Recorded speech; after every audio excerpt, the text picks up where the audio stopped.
Bonjour à tous, bonjour à toutes et bienvenue sur cette chaîne Mosaïque, la chaîne du sens de l'information. On va poursuivre notre série d'entretiens sur la situation en Israël. Il y a une trêve, on le sait, qui est en cours entre l'armée israélienne et le Hamas. Quelques otages ont été libérés. Les responsables israéliens assurent que la guerre va reprendre, ou en tout cas se poursuivre à l'issue de la trêve, mais les pressions sont aussi, les pressions extérieures sont aussi très fortes pour aboutir à un cessez-le-feu avant même que l'armée israélienne ait pu atteindre son objectif d'éradiquer le Hamas. Alors on pourra prendre un peu de distance aujourd'hui avec cette situation très incertaine, on le voit. On est en compagnie du psychanalyste Jean-Pierre Winter. Bonjour. Bonjour. Alors on est 50 jours après le 7 octobre aujourd'hui. Comment est-ce qu'on peut décrire la situation? Qu'est-ce que vous retenez principalement? Et d'abord, peut-être un mot pour qualifier ce qui s'est passé à ce moment-là, 7, 8, 9 octobre dernier, Jean-Pierre Winter. Écoutez, un mois après, ou un peu plus d'un mois après, le choc émotionnel est à peu près identique. Les mots manquent pour dire ce qui s'est passé. Donc, comme les mots manquent, on s'accroche à ce qu'on a déjà connu, c'est-à-dire les pogroms et la Shoah, et on sent bien que ce qui s'est passé est de l'ordre de la barbarie la plus inouïe, la plus insolite et la plus insupportable.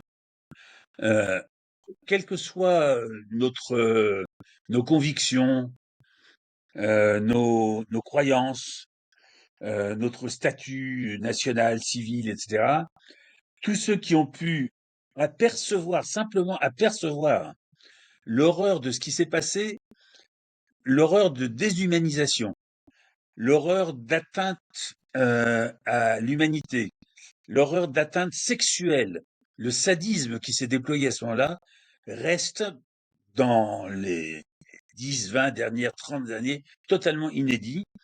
Et il faudra trouver des mots pour qualifier ça, qui ne répètent pas simplement que la roue de l'histoire tourne et revient toujours à la même place.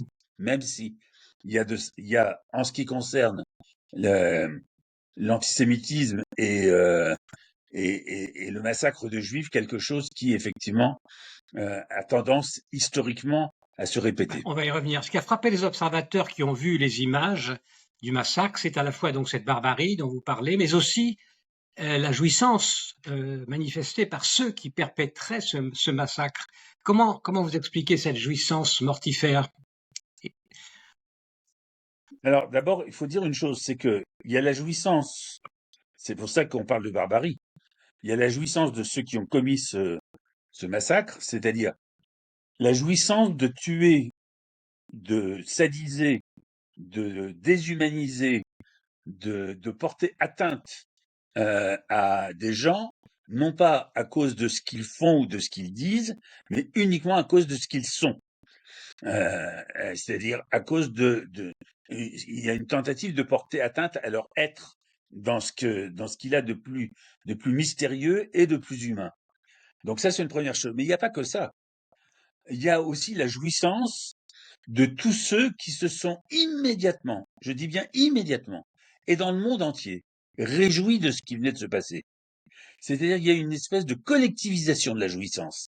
C'est une jouissance qui a contaminé, euh, comme chacun a pu s'en apercevoir, des élites dans le monde. Les élites des universités américaines, françaises, anglaises, australiennes, et puis le peuple, la populace, les foules, dans les pays musulmans, et pas seulement dans les pays arabes, dans les pays musulmans les plus éloignés d'Israël, et puis aussi dans des pays qui, a priori, ne sont pas touchés par l'existence même du peuple juif dans le monde. Donc la jouissance, là, elle a cette particularité qu'elle est la mise en acte de ce que les psychanalystes appellent la pulsion de mort, la pure pulsion de mort, complètement dissociée, désintriquée de la pulsion de vie. C'est-à-dire, en fait, chacun d'entre nous est pris constamment dans une espèce d'intrication de la pulsion de vie et de la pulsion de mort. Et là, on a affaire à un déchaînement, à tous les sens du mot de déchaînement, c'est-à-dire on enlève les chaînes qui unissent la pulsion de vie et la pulsion de mort, et on n'a plus affaire que à la pure jouissance toxique de la pulsion de mort. Et ça, c'est très, c'est le propre de toute personne qui effectivement comment pourrais-je dire, qui se soumet à son fantasme Oui, sadique. mais Parce comment que la expliquer que ce pulsion, soit c'est pas une le espèce meurtre de Juifs? comment Comment expliquer que ce soit le meurtre de Juifs, l'assassinat dans ces conditions, qui entraîne cette jouissance? Parce que il se trouve que oui, c'est le sujet qui est attaqué compte évidemment beaucoup pour exprimer cette jouissance. évidemment, évidemment. Évidemment que ce sujet compte, par ce qu'il représente. Mais j'allais y venir en disant, il faut se représenter la pulsion, non pas comme quelque chose d'éthéré qui serait une espèce d'instinct propre aux humains, à la différence des animaux. La pulsion, c'est ce qui est organisé par un fantasme.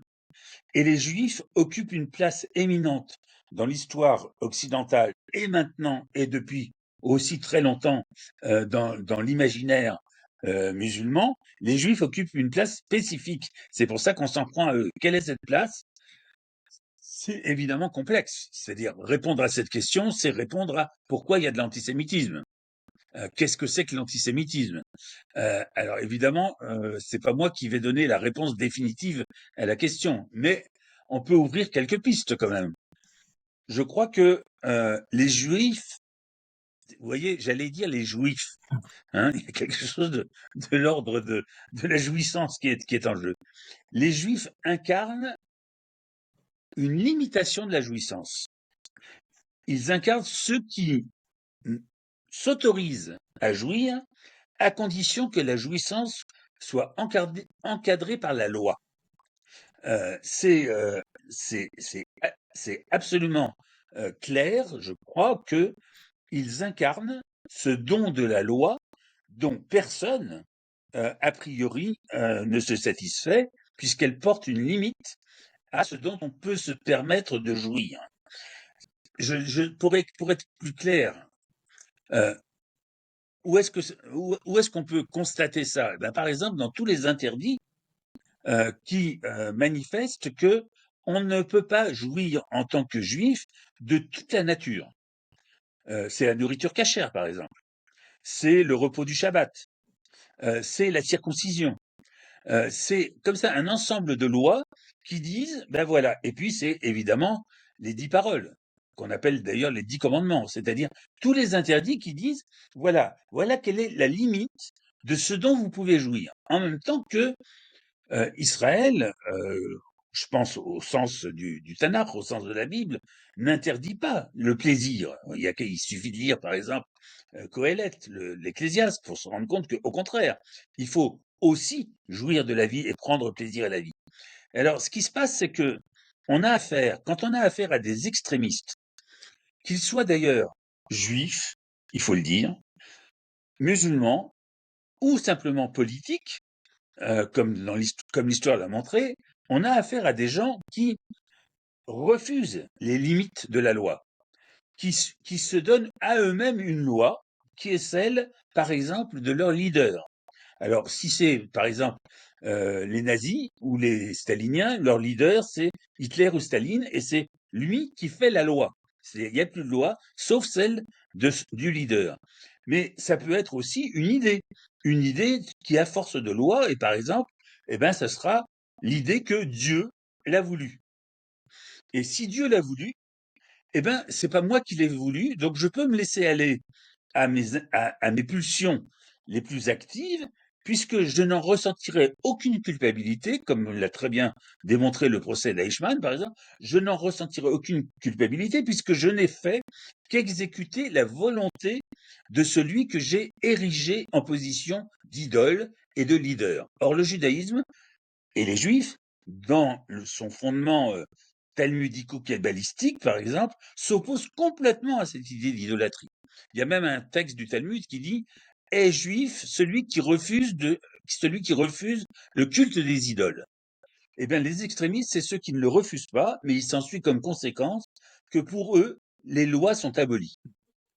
Non, merci beaucoup. Dans le renversement de situation où l'agressé devient l'agresseur, finalement, on a vu ressurgir une accusation de meurtres sur les enfants dans les bilans qui sont donnés, que donne le Hamas notamment, mais que Ouais. reprennent aussi les médias. Le nombre des morts est systématiquement accompagné d'une précision sur les enfants comme s'ils étaient visés intentionnellement.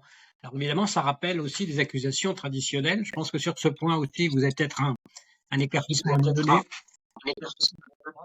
Bon, c'est effectivement particulièrement intéressant de constater que systématiquement, dès que le conflit s'exacerbe entre Israël et certains groupuscules ou groupes pas groupusculaires de la Palestine, dès que le conflit s'exacerbe, revient l'accusation Israël tue des enfants palestiniens. Et alors on produit, selon les époques, des photos où on voit des enfants systématiquement qui ont été tués. On ignore d'ailleurs totalement dans le même esprit les enfants israéliens qui sont tués dans des attentats, par exemple des attentats aveugles à Tel Aviv ou à Jérusalem. Mais il y a une espèce d'insistance médiatique, certainement manipulée par ces groupes terroristes, à dire, vous voyez, les Juifs sont ceux qui tuent des enfants.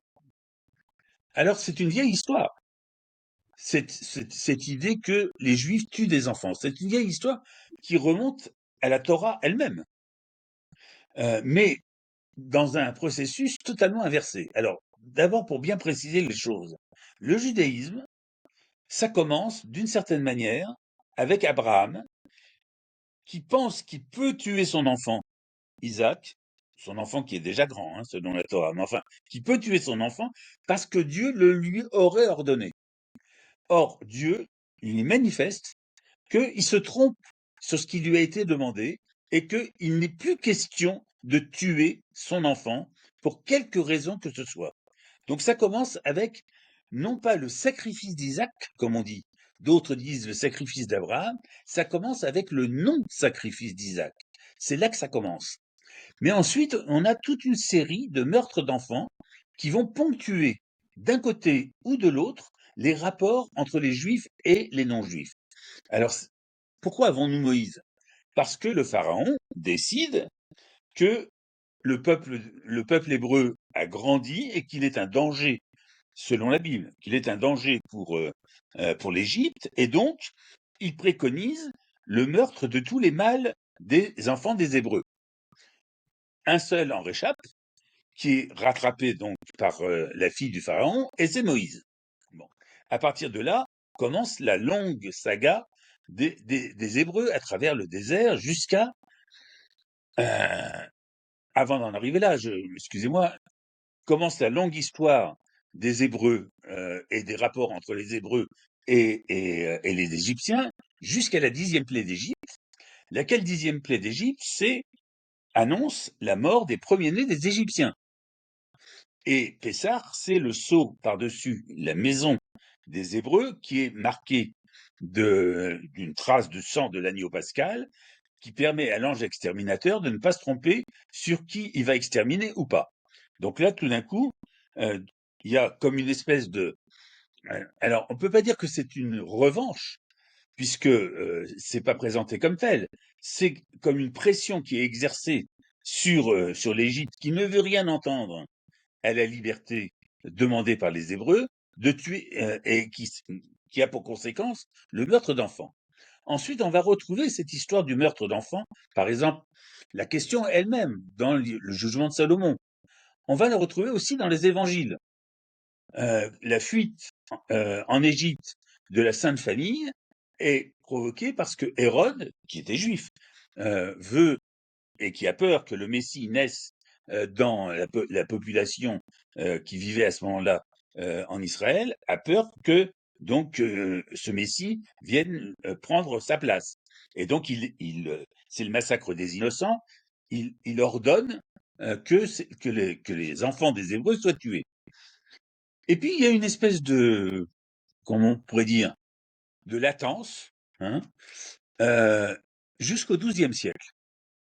Et au XIIe siècle surgit mystérieusement, on ne sait pas très bien pourquoi, a priori comme ça, l'idée que les Juifs, pour fabriquer les matzot, pour fabriquer le pain azim, doivent tuer des enfants chrétiens afin de prendre leur sang et le mêler à la pâte pour fabriquer les dites matzot. Alors, je me suis beaucoup interrogé sur le surgissement de ce mythe et les raisons pour lesquelles c'est à ce moment-là qu'il intervient. J'ai lu beaucoup d'ouvrages sur la question, beaucoup d'histoires de l'antisémitisme, mais j'ai remarqué que aucun ne mentionne qu'il se produit un événement au XIIe siècle, autour de 1260, qui est que,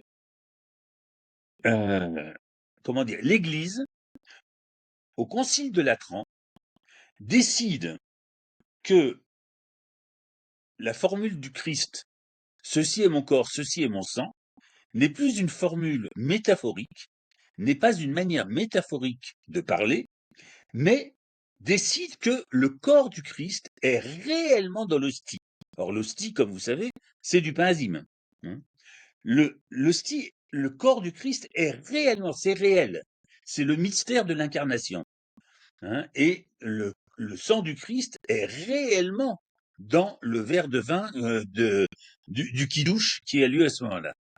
Et donc, à ce moment-là, il se produit un événement donc absolument considérable, c'est que ce mystère qui est absolument incompréhensible, qui fera dire par exemple à saint Thomas, je crois que c'est lui, credo quia absurdum, je crois parce que c'est absurde, ce mystère va avoir les conséquences les plus grandes. Car les Juifs qui sont accusés de profanation de l'hostie, dans le même temps, en mordant l'hostie qui ne doit pas être mordue, tue réellement, puisque cette fois, le corps du Christ est réellement dans l'hostie, tue réellement des enfants chrétiens. Et il s'ensuit que, d'une certaine manière, tuer des enfants juifs devient une espèce de revanche, une espèce de manière de dire, d'affirmer que réellement les juifs tuent des enfants et que donc en conséquence, on doit s'autoriser à pouvoir les massacrer, les tuer. Et puis ça va faire florès pendant des siècles jusqu'à nos jours, et on en arrive au point où effectivement l'enfant, mais c'est vrai aussi dans d'autres civilisations, l'enfant incarne quoi? Il incarne l'avenir. C'est donc tuer l'enfant, c'est tuer l'avenir. C'est faire qu'il n'y aura pas d'avenir. Il n'y aura que le passé et le présent. Et voilà comment on en arrive à une situation largement aujourd'hui utilisée par les foules C'est la volonté de ignorantes. dire que les Israéliens veulent nier aussi l'existence de tout un peuple. Et c'est d'ailleurs cette accusation de génocide aussi qui est reprise à ce titre-là. Oui. Et je voudrais qu'on passe à un autre point, Jean-Pierre Winter, c'est le climat dans lequel se déroule l'événement et la nouvelle génération finalement qui est là maintenant en place et qui connaît assez mal l'histoire, qui n'a plus de repères, qui ignore finalement beaucoup de choses du passé, génération qui est mue par les images, par l'émotion. Et c'est un terrain qui va évidemment peut-être accroître la résurgence aussi rapide finalement de cette hostilité vis-à-vis d'Israël.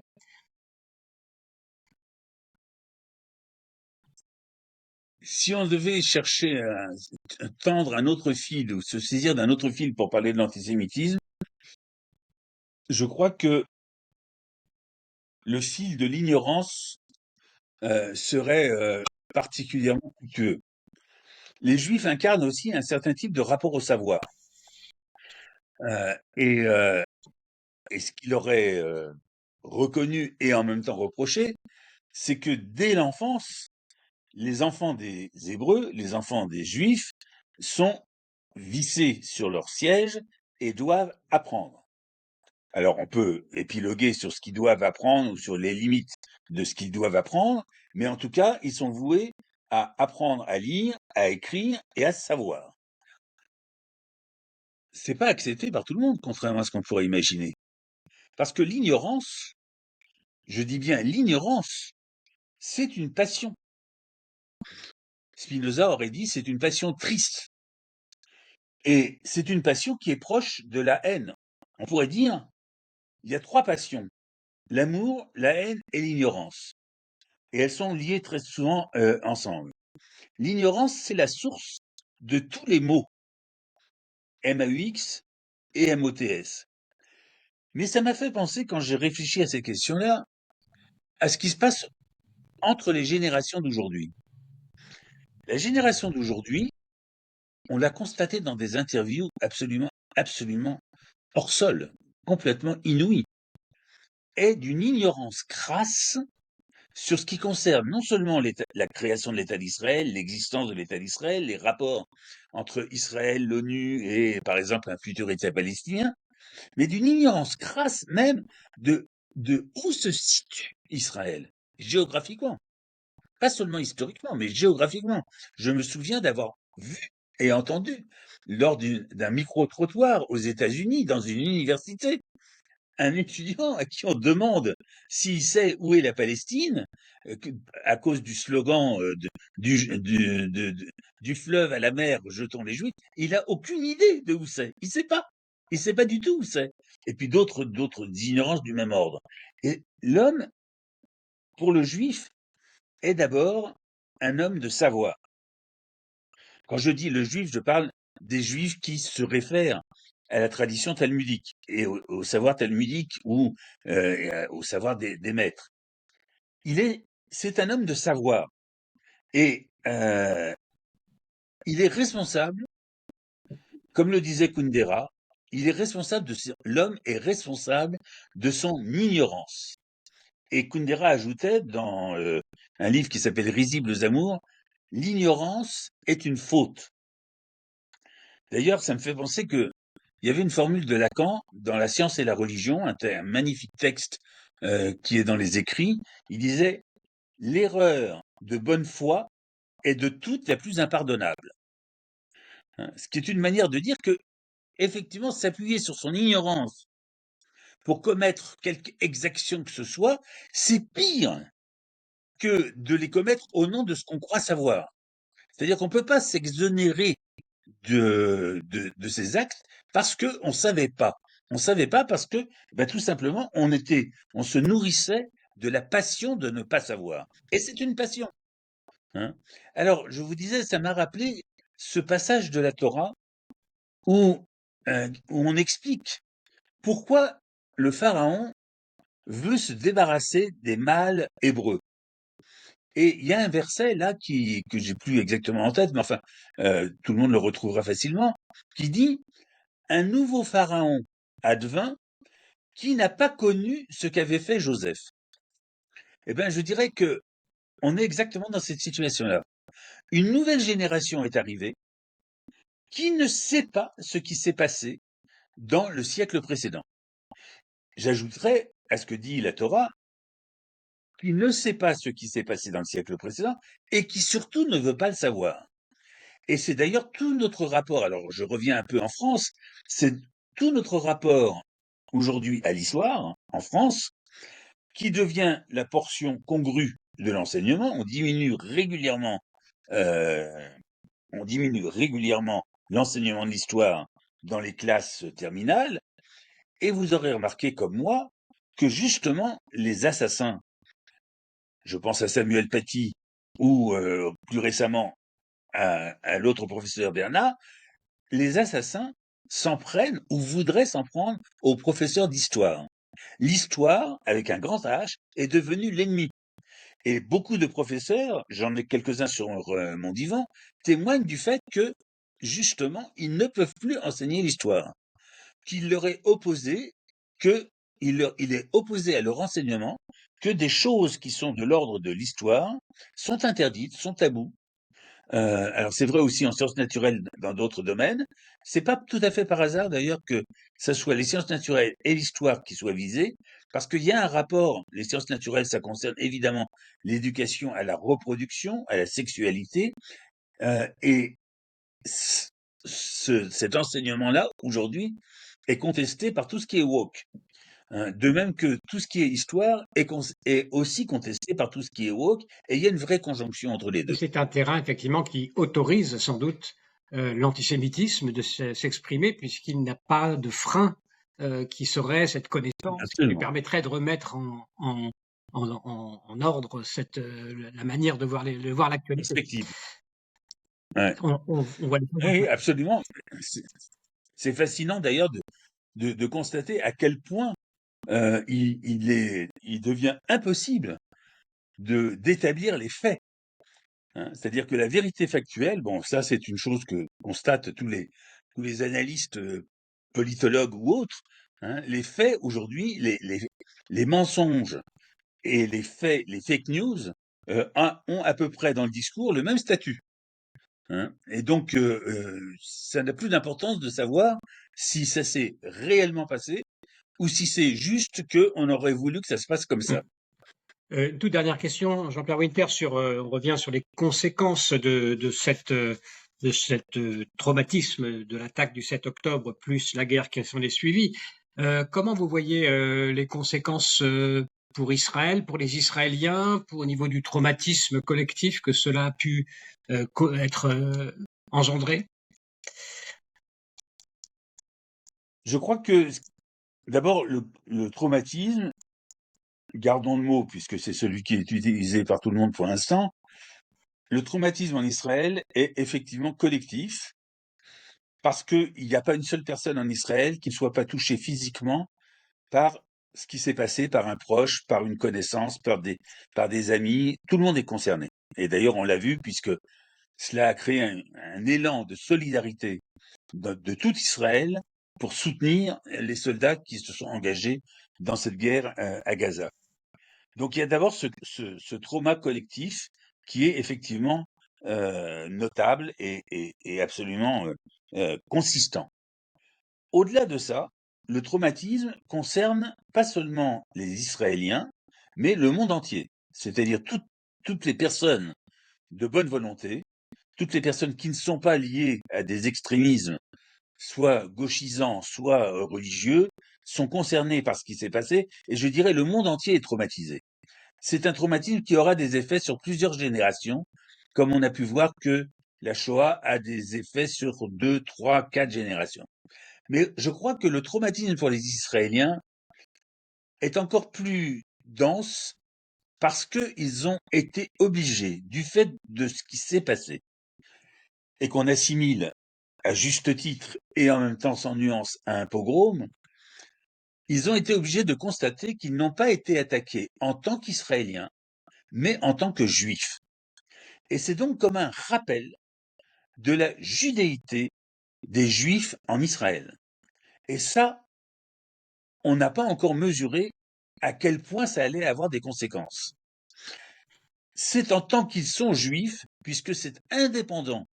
Par exemple, on sait que dans la rêve partie, c'était des enfants israéliens ou des jeunes gens israéliens qui étaient là et qui étaient pour la plupart favorables, par exemple, à deux États, un État palestinien, un État israélien. Donc, on pourrait dire des progressistes.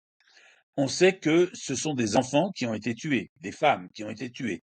Et quand on regarde qui a été tué, qui a été massacré, qui a été déshumanisé, qui a été violé, on s'aperçoit que ce sont essentiellement des juifs, parce qu'ils sont juifs. Et d'ailleurs, de nombreux auteurs arabes nous racontent comment, dès l'enfance, je pense à Riyad Satouf par exemple dans l'Arabe du futur, comment ils sont nourris au lait de l'antisémitisme dès l'enfance.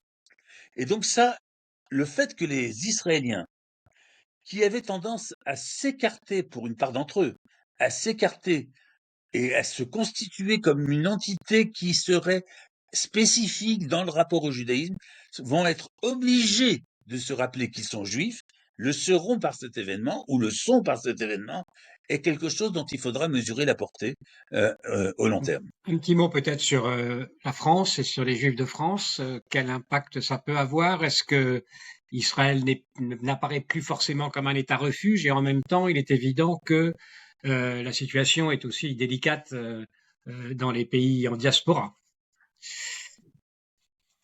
En France, la situation, disons-le carrément et d'emblée, est pourrie par l'islamo-gauchisme. Et pour dire les choses le plus simplement du monde, par les leaders de LFI, de la France insoumise. Mais globalement, on peut dire que il n'y a pas une véritable désaffection des Français à l'égard d'Israël. C'est pas vrai. C'est entretenu par quelques dizaines de milliers de personnes qui suivent ce leader complètement déconsidéré aujourd'hui qu'est Mélenchon, mais globalement, on l'a bien vu avec cette manifestation organisée par le président du Sénat et la présidente de l'Assemblée nationale, il existe un socle pour les Juifs de France tout à fait solide. Maintenant, évidemment, il y a une montée des actes antisémites. C'est vrai, c'est incontestable et ça fait peur à beaucoup de gens. Personnellement, j'ai pas peur. Et on est un certain nombre à ne pas avoir peur et je pense que la peur produit souvent les effets qui semblent la justifier. Mais Israël n'apparaît plus dans le moment qu'on est en train de vivre comme un refuge. Pourquoi? Parce que il a failli dans sa mission de protection des Juifs qui sont en Israël et des Français, par exemple, qui, depuis quelque temps, émigraient en Israël. Mais je crois que c'est une parenthèse.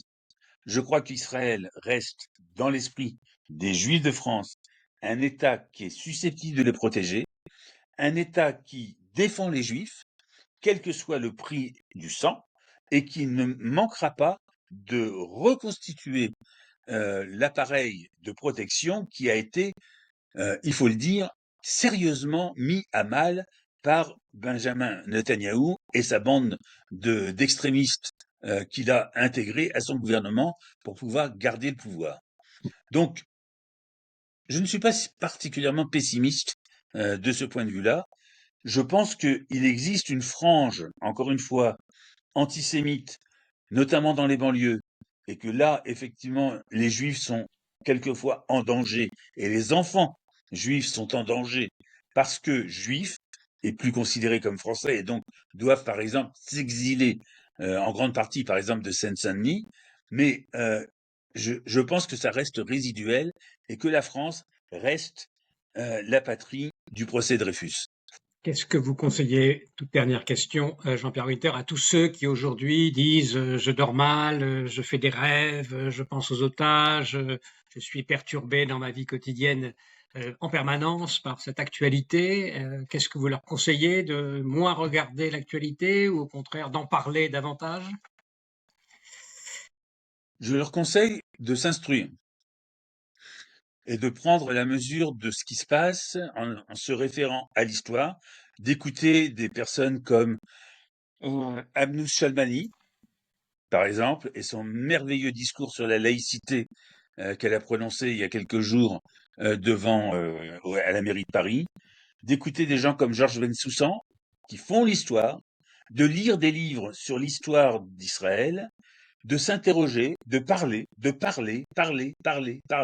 avec des gens qui savent de quoi ils parlent, qui ont des références sûres, et de ne pas se laisser envahir par une fantasmatique ou par une propagande quelle qu'elle soit, politique notamment, mais aussi religieuse.